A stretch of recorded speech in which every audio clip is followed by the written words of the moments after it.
Só 12 candidatos, isso mesmo, só 12, tiraram a nota máxima na redação do Enem e apenas um deles era estudante de escola pública. O tema este ano foi Desafios para a Valorização da Herança Africana no Brasil. Os resultados foram divulgados hoje de manhã e podem ser consultados na página do participante. A taxa de abstenção no exame em 2024 foi de 26,5%. O Enem é uma porta de entrada para a educação superior no Brasil pelo SISU e ProUni. Vamos falar um pouco mais sobre isso com o professor Eric Anderson. Professor, boa tarde, seja muito bem-vindo sempre aqui ao Conexão. Vamos entender o que aconteceu para só 12 estudantes terem conseguido a nota máxima na redação.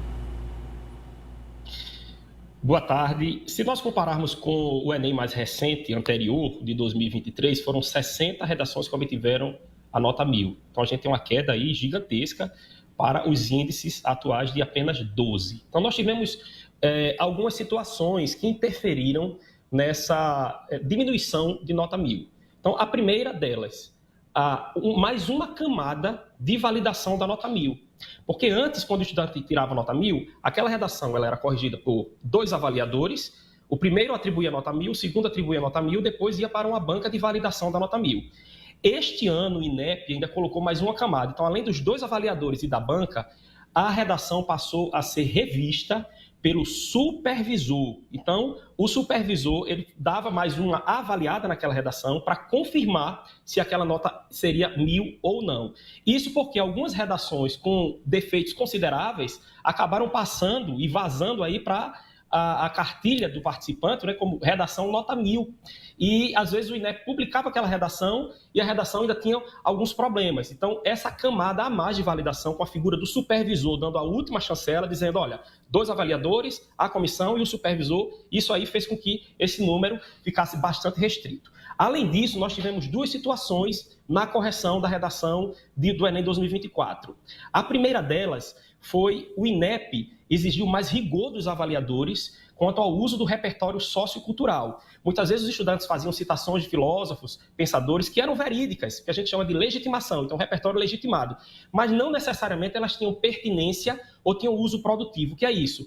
Este ano o INEP exigiu mais rigor para que a citação ela seja legitimada, mas que ela tenha relação com o conteúdo, com o tema e também com a discussão, com a argumentação trabalhada na redação. Então, às vezes, os estudantes faziam citações muito genéricas, né? Por exemplo, o homem é o lobo do homem. Então, pegava uma citação lá de Thomas Hobbes e, a partir dali, queria trabalhar o tema da redação que estava distante dessa citação. Então, esse chamado repertório de bolso, ele foi agora perseguido aí pelos avaliadores do INEP. Então, houve um rigor maior na competência 2. Na competência 3, houve também um cuidado com a questão do racismo. Muitos estudantes no Brasil olharam para o tema foi os desafios para a valorização da herança africana no Brasil.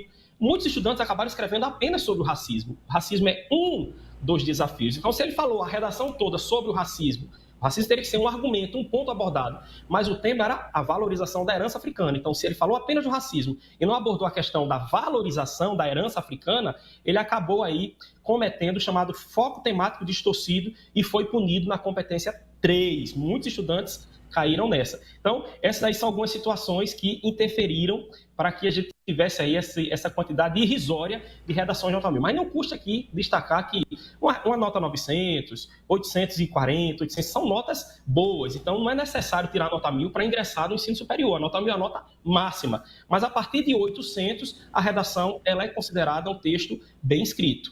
Agora, professor, consegui uma nota boa no Enem. O que eu faço? Como é que eu uso essa nota aqui no Brasil? Bom, nós temos aí 4 caminhos. 3 deles são bastante conhecidos, né? O primeiro deles é o SISU. O SISU vai abrir agora na sexta-feira, a partir do dia 17. O Sistema de Seleção Unificada. São mais de 100 universidades públicas, federais e estaduais que estão cadastradas. Então, o estudante ele não precisa se deslocar de um estado para o outro.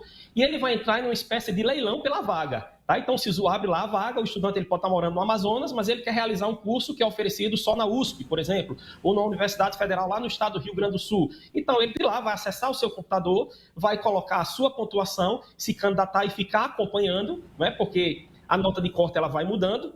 Então, ele vai acompanhar para ver se aquela nota é suficiente para ele entrar naquela graduação. Então, tem o primeiro caminho, o SISU, do 17 a 21 de janeiro. Na sequência, ele tem mais uma porta, o ProUni, que é o Programa do Governo Federal, Universidade para Todos, em que o governo ele vai fornecer bolsas integrais ou parciais, ou seja, o estudante ele vai estudar numa instituição privada, mas o governo vai pagar aquela mensalidade integralmente ou parcialmente, dependendo da nota, dependendo da posição que ele tenha ficado no programa.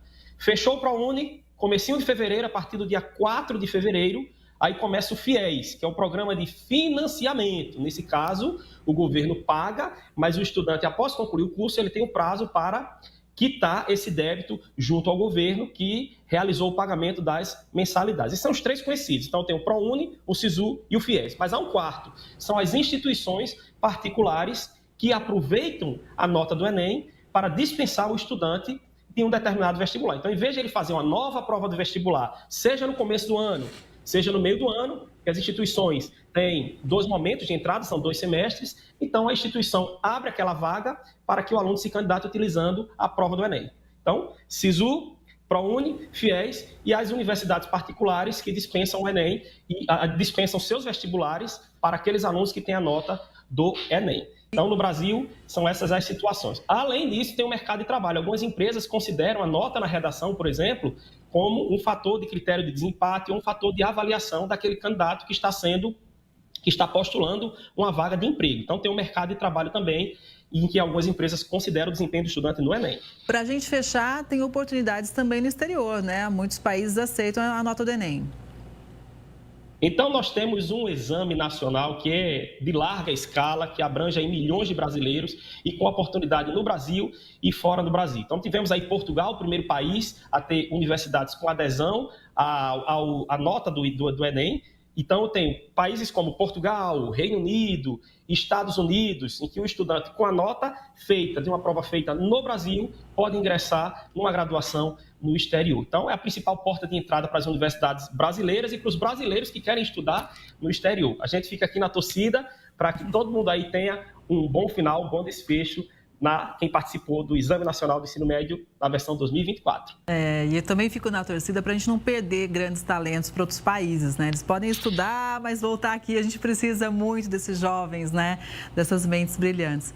Muito obrigada, viu, professor, pela análise. Sempre bom te ouvir. Uma boa tarde. Até a próxima. Obrigado e boa tarde.